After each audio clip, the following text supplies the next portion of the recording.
Welcome to CBC Windsor News at 6. I'm Meg Roberts. Thanks so much for spending part of your evening with us tonight. Hospitals affected by the recent ransomware attack are reporting today that some information has been exposed and data connected to the attack has been published. We have the latest on that tonight. Plus, Windsor Essex nonprofit Housing is facing a $22 million repair shortfall as the committee pushes for more money. And as the weather starts to drop, Windsor's homeless shelters are already having difficulties meeting the needs of the city's growing homeless population. We hear from a local organization tonight. Data connected to the ransomware attack at local hospitals has been exposed, and the hospitals say it will not pay ransom demands. A joint news release from hospitals in Windsor, Essex, Chatham, Kent, and Sarnia Lambton was issued late this morning. It said it's become aware that data connected to the cyber incident has been published and that it's reviewing the data to determine its content, saying experts concluded they could not verify claims by the attacker. The FBI, Interpol, and OPP are assisting in the investigation. For more on this, the CBC's Jennifer LaGrassa has been following the developments, and we'll have more later in the show. Nonprofit housing providers in Windsor, Essex say they need millions of dollars to maintain their own homes.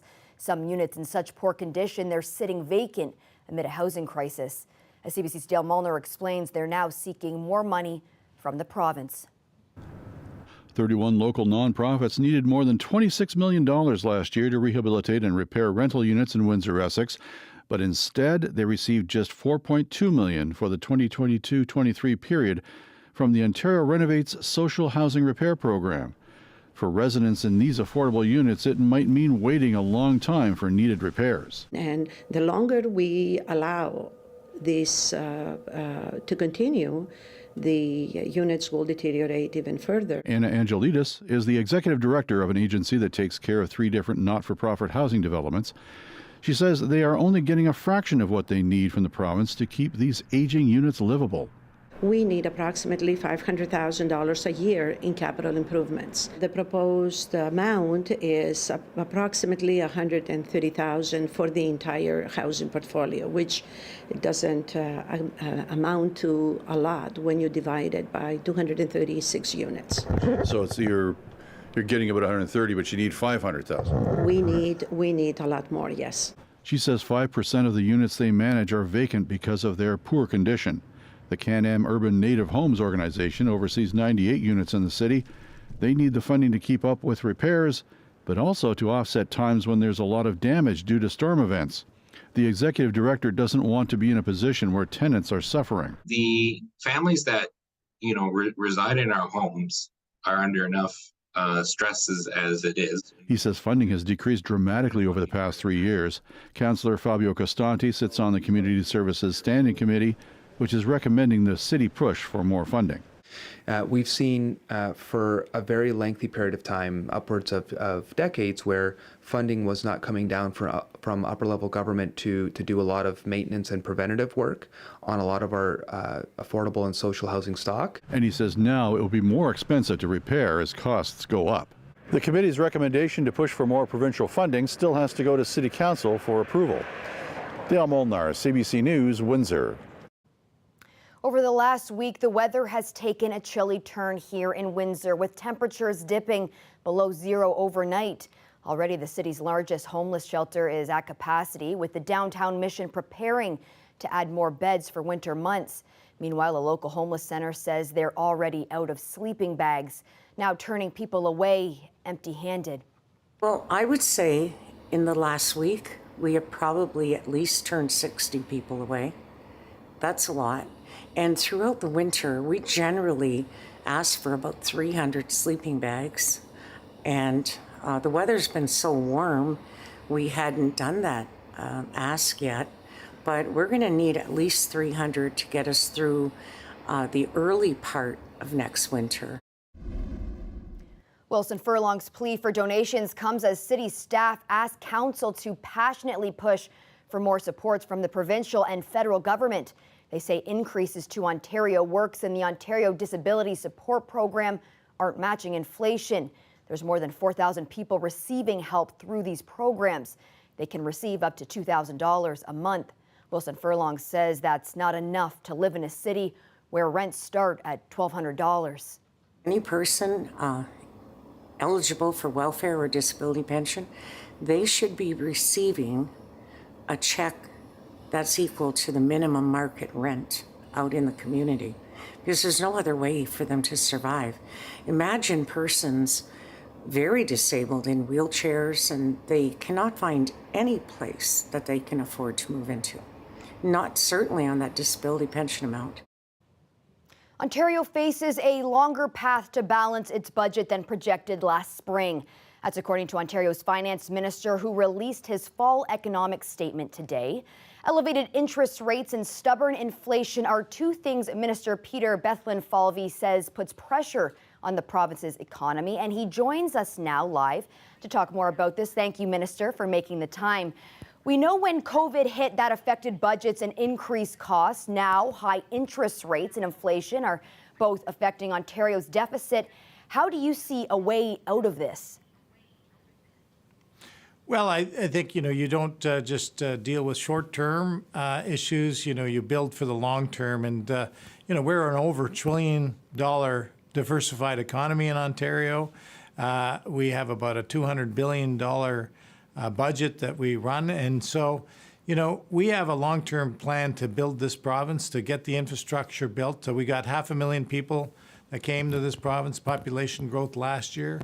Another 500,000 population growth projected for this year. So what's really important is that we deal with both short-term, medium-term, and long-term issues. And that's why, we cut the gas tax and we made it easier for people to afford fuel. We're building infrastructure so you can have roads and bridges and subways and hospitals built, because we don't need them just for today. We need them for 5, 10, 15, 20 years. And that's why we have a long-term plan, and we're going to keep going at it. Minister, in the story that aired right before this interview, we heard from someone who works closely with vulnerable people in our community. She says increases to Ontario Works and the Ontario Disability Support Program doesn't match inflation, and people are not able to make ends meet. Here in Windsor, we've done a number of stories on this concern specifically. What's your response to people who say they need more to survive in Ontario? Well, we understand that, and many are having a challenging time with the high cost of everything, and many are feeling the pinch, and that's why we actually increased the Ontario Disability Support Program payments last November by 5%, and then indexed. No other governments have ever indexed ODSP to inflation. So that was set in July, 6.5%, so almost 12% in 12 months increase to ODSP. Obviously, there's more to do. Lots of other things that, like earnings exemption increase for those who can and want to work that are on ODSP. And we announced yesterday that we're rebating HST on purpose-built rental units so that we'll see more rental units, increase the supply. Many have said this is a game changer to get more rental units built. So it's not either or, it's and it's many things that we are doing. Although there has been an increase in that percentage, the most someone on Ontario Works or ODSP can receive is $2,000 per month. Do you think that's enough for people to meet their basic needs and then have some money left over? I think what we have to keep doing is keep helping our most vulnerable. Like I said, almost a 12% increase in 1 year. It's going to be indexed again. It's indexed ongoing. For low-income seniors, the guaranteed annual income system, that, for the first time ever, is indexed to inflation. That'll start in July of 2024. We're helping many who not only driving is the only means by providing relief at the pumps, another 5.3 cents extension on the gas tax fuel. With other measures we've taken, that's about 10 cents a liter. And we have to remember that farmers also use fuel and gas to grow the crops, and the truckers and transportation ships it to the grocery store are using fuel, and the distribution to people who buy the food, like people on ODSP. So we're doing our part. Of course, the carbon tax is just the opposite. Out of Ottawa, that adds to the cost of food. So we're doing certain things at a provincial level to help those in need. We are looking for the federal government to do the same. Well, thanks so much for your time, Minister. That's Ontario Finance Minister Peter Bethlen-Falvey. Windsor's mayor and chair of the police board defended the decision to hire a deputy police chief charged with stunt driving. Jason Crowley was named to the role permanently last month.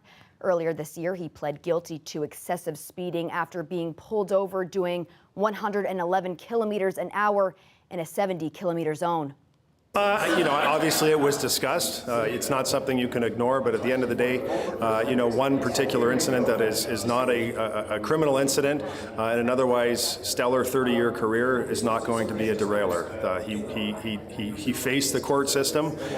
He went through that entire process. Now there's an OCPC investigation as a result of a request by the board. We will also go through that process to make sure that there is an outside perspective that what happened here was handled in an appropriate way. But we were quite comfortable. It was unanimous to appoint Jason Crowley as a formal and permanent deputy chief of the Windsor Police Service, and we think he's doing a great job. How Crowley is being held accountable internally is being investigated by an outside agency. The Ontario Civilian Police Commission is a quasi-judicial group that ensures police are following policies. Crowley has refused to comment on the incident. He said he'll answer questions when the report is finished. There's no takebacks now on the long-awaited widening of Highway 3. A formal agreement between the County of Essex and the province has been signed to begin the final phase of the project. I think we should say that the finish line is in sight. I think that's the best way to put it.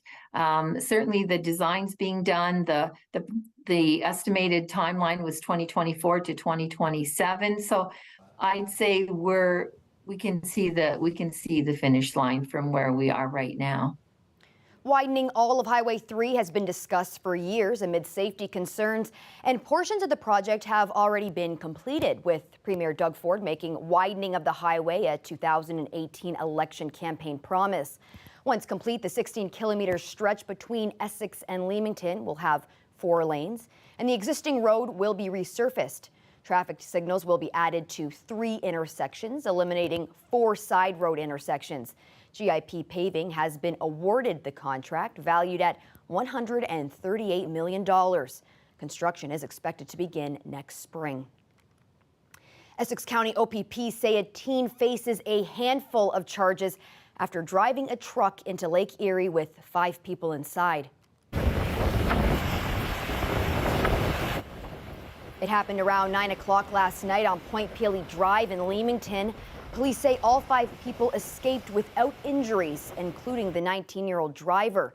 He's facing charges that include impaired driving and dangerous operation of a motor vehicle. The truck still remains in the water. Police say conditions in Lake Erie made it unsafe for recovery crews to remove it. Once they improve, another attempt will be made to remove the truck from the water. There's still no ferry service connecting people to Boblo Island. On Friday, a smaller boat used to transport residents and their vehicles to and from the island was shut down. That's because Transport Canada says it was running without an operating certificate. Roughly 120 homes are occupied on Boblo with a population of around 250 people. Ferry officials told CBC News it would be back up yesterday, but that never happened. Now, Amico Properties, which runs the ferry, says it's focusing on fixing another boat that's larger.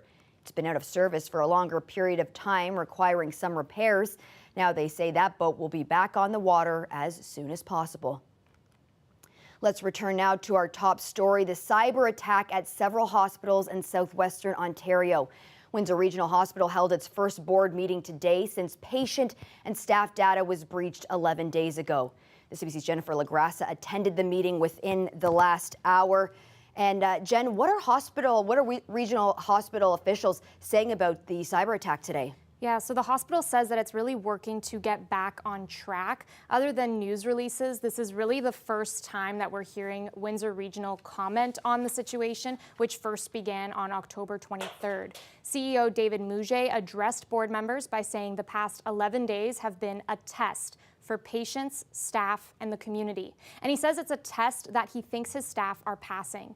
Patient care has been impacted over the past week and a half, but today Mujay provided an update on certain services. He says that since this began, not one ambulatory surgical procedure was delayed and that scheduled surgeries are close to being fully back on. Mujay said their focus is on cancer patients and getting those treatments back up quickly and safely. He says they are making progress with their radiation systems and should have more information in the next few days. And as we know, some cancer patients have been moved to hospitals outside of the region already to get care. In the meantime, Mujay stressed that this will take weeks to recover from. We are doing our very best to recover as safely and quickly as possible. We are not doing this alone. We are working with experts who have been involved in hundreds of these cyber attacks. We are in nonstop discussions with other hospitals and Ontario Health. There will be a time after we safely resume critical care to do a root cause analysis and learn from this. We will learn and improve and help other institutions prepare. Jen, did Mujay add any more details about the nature of the attack? He didn't. He said that they still don't know all of the data that has been impacted or released, but they're hoping to have more information soon. And as we know, some private data has been exposed. The hospitals did confirm that earlier today. Mujay says they closely examined whether they should pay the ransom, but with the advice of experts and the police, they decided that they couldn't trust that the attackers would actually delete the sensitive information that they had. He says they learned payment also wouldn't help them restore their systems any quicker. So at this time, it's still unclear when this will be resolved, but definitely a long road ahead. Mujay noted that the safety of patients is their top priority. There were no further questions about the attack from hospital board members. Well, thanks so much for that, Jen. That's the CBC's Jen LaGrassa reporting live. There is a path to success through creative arts. That was the message to a grade 12 visual arts and photography class this week at Sandwich Secondary School in LaSalle. The message comes from a Windsor woman who has found her way in the world as a photographer. Do you think that there's sort of a stigma there that people can't succeed in the creative arts? Oh, definitely. I mean, we've been running this business full time for 4 years, and I still get so many people asking me, oh, do you do weddings on the side? Or what else do you do in your spare time? Or what does your partner do? There's definitely a huge stigma around that of you can't do arts full time, especially growing up in a smaller town. It was not until I moved to Vancouver that I really pursued this as a business, and I don't know if I would have had the courage to do so here. So that's another reason why I wanted to come to talk to the class, to encourage people that you can do something outside of the normal job of, health or business and things like that. And then I would watch every video they had online. It's encouraging, I guess that's the word, to hear that someone can actually do what they love, and especially in a career in art, which is something that you sometimes get discouraged by your family or your friends or just generally your environment. You don't get that much support as other careers. It's very, just encouraging to hear that people can actually make it. As you can see, on the edges of the dog's fur, there's kind of a nice subtle line. I for sure think that's interesting because she explained, you can sort of make the rules for yourself and for your business. You can, do what you want with your own thing rather than having a 9-to-5. This can really open up doors for how your business works. Even the presentation today, if people didn't take away photography in general, I hope that they took something away of the fact that you can really do anything that you set your mind to, because that is the one thing that is always stuck in my mind from when I was in high school, that I felt I only had a list of things to choose from and I didn't really fit into any of them. So growing up, moving away and experiencing new things and finding this niche that works perfectly for me has been huge. Well, there's a live look at our tower camera. Beautiful shot there, but every day that sun is setting a little bit earlier. We'll get you your full weather forecast coming up after the break.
hat and mittens are officially out. I dug very deep in my closet this morning looking for them because I'm freezing in the mornings. Yeah, it's good that you have those around because we are getting into that time where we're going to be needing them, and we certainly have the last couple of mornings, but I'm at least here to tell you you can give them a break. So, yes. Yeah.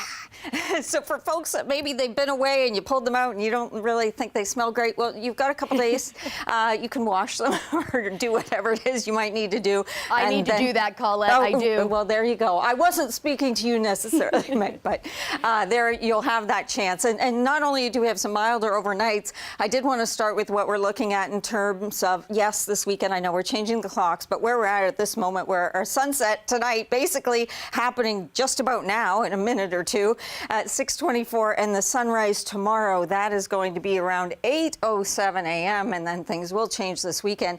But just to let you know, we're basically in terms of daylight hours out about 10 hours and 15 minutes and losing more than 2 minutes a day of our daylight hours. So daytime highs, we did it. We just, with a couple of hours of sun kind of coming through there, other than the clouds and the breezy conditions, we popped into the double digits, so 10 degrees. The current temperature is just slipping a little bit below that at the moment.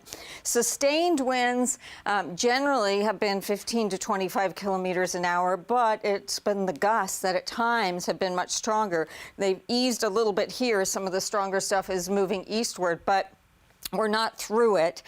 We are going to have some windy conditions as we go through tonight and into tomorrow with a cold front that will be approaching, but we're into the warmer sector until that moves through. So just checking out what's happening in terms of our sky conditions. There's been some lake effect to the east of us today, but lake effect showers and not some of that lake effect snow from the past 24 to 48 hours.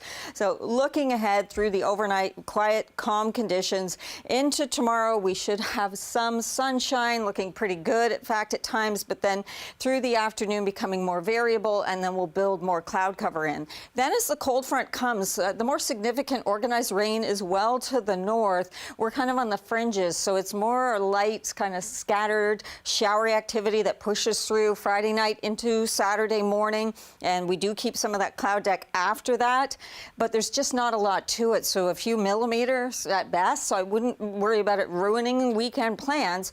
Just here and there, there'll be a little bit of wet weather.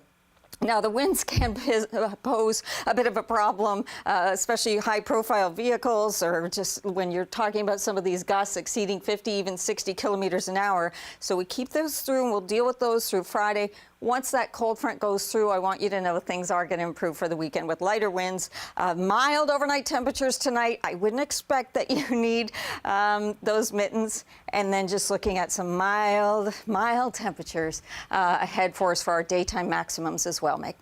Love to see it. Thanks so much for that, Colette. You're welcome. We build towers out of a lot of things. Humans usually aren't one of them. We have an interesting story for you coming up.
We build towers with blocks, Lego, maybe even cards, but in Spain, they're building towers with humans. The crowd was silent as the attempt to build a human tower got underway. Some watched transfixed as the participants set a record for a type of human tower assembly that hadn't been attempted before. There was plenty of celebration as the last individual made it to the top of the crown. And soon after, they watched as the human tower was disassembled even more quickly than it was built. Well, that's it for CBC Windsor News. Don't forget, for news anytime, you can go to our website at cbc.ca/Windsor. Thanks so much for tuning in. Looking forward to seeing you back here tomorrow night.